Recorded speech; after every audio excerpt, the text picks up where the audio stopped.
Hi there, Sandy Margolin here, and in today's video I am going to show you step by step how to buy a home. Buying a home is a huge commitment and probably the biggest purchase you will ever make. So, here is the process. You need to figure out if you are even ready to own a home. You need to think, do I have a steady income and employment? Do I feel confident in my job, and is the company I work for stable? Then you need to think about your budget. Just because a lender says you qualify for a loan and a certain monthly payment, is that payment truly comfortable for you? You don't want to work to live and live to work. You will need to consider not only your principal and interest, but I am talking principal, interest, tax, insurance, homeowners association fee, and utilities. Next, you need to understand your debt-to-income ratio.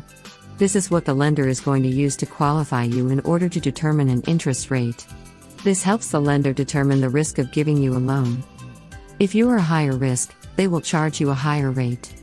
The banks are going to base this on your gross monthly debt obligations divided by your gross income. Also taken into consideration is your credit. If you have a good credit score, that's only going to get you a better rate, meaning the cost of borrowing money is going to be cheaper over the length of the loan. The next step is to get pre-qualified. When you meet with a lender, one of the first questions they will ask you is, how much money do you plan to put as a down payment? A down payment is a percentage of the purchase price you plan to put down on the house. Your down payment will lower your loan amount, which will lower your monthly payment. Your down payment will depend on your affordability and cash on hand. The down payment is for the lender's security.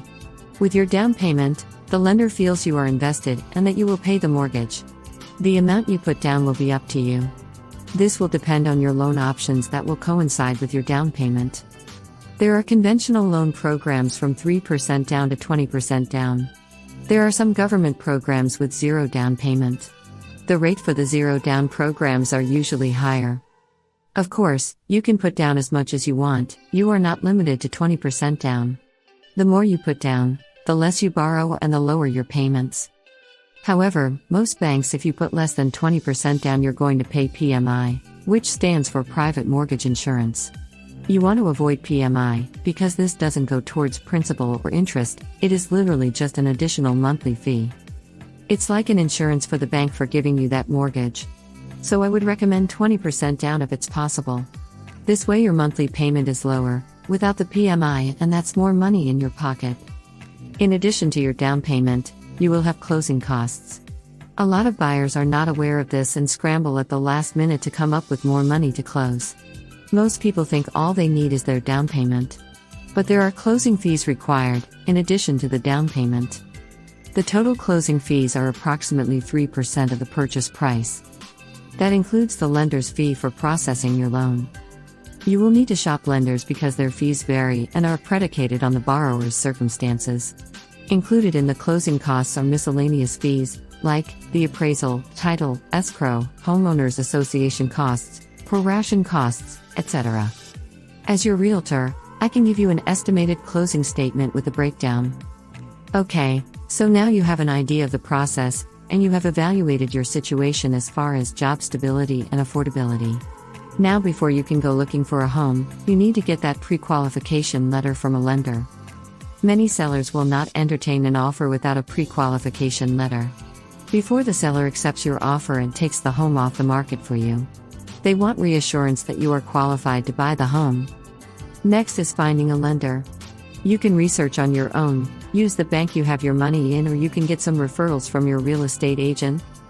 Please note that the big banks have limited loan programs to offer, but the local independent mortgage banker can offer more.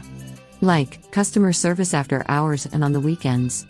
They service their own loans and have in-house underwriting. This helps the borrower with more flexibility to tailor a loan program, and it expedites the loan time. They also offer more loan products.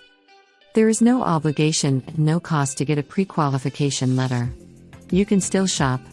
But once your offer is accepted, you will be committing a lender on the contract.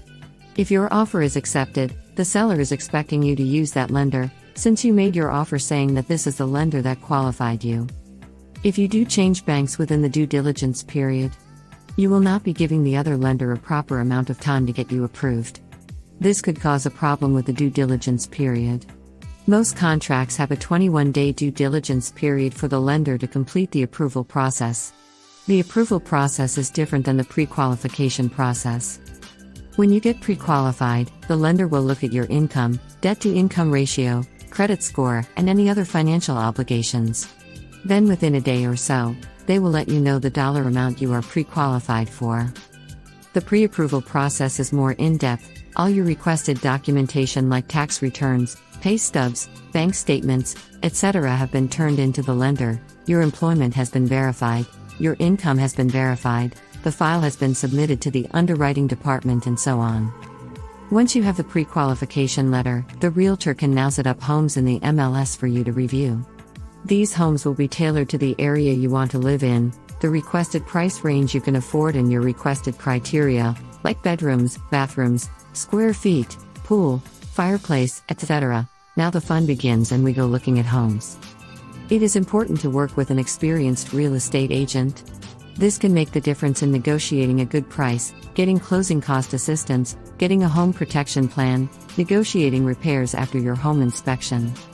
You need a patient agent willing to explain all the required addendums, the purchase contract, and your obligations, and assist with the time is of the essence clause. I will be that agent.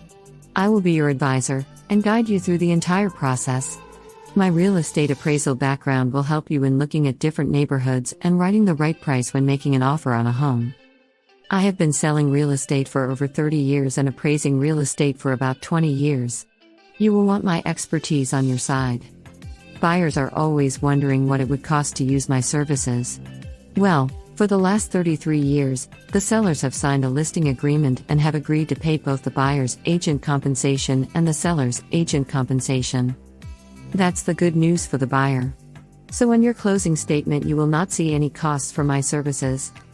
Owning a home is awesome. It's a great source of pride and a great way to have a roof over your head while putting money in your pocket, instead of the landlord's pocket. In addition, you will also benefit from at least 4% to 6% appreciation a year. This is based on a 100-year cycle. I know we had those crazy years when homes went up over 40%. But that was just not normal. I take pride in educating my clients and offering the service they deserve, and I am a person they can trust. If you are thinking of buying a home, you could not be in any better hands than me, Sandy Margolin.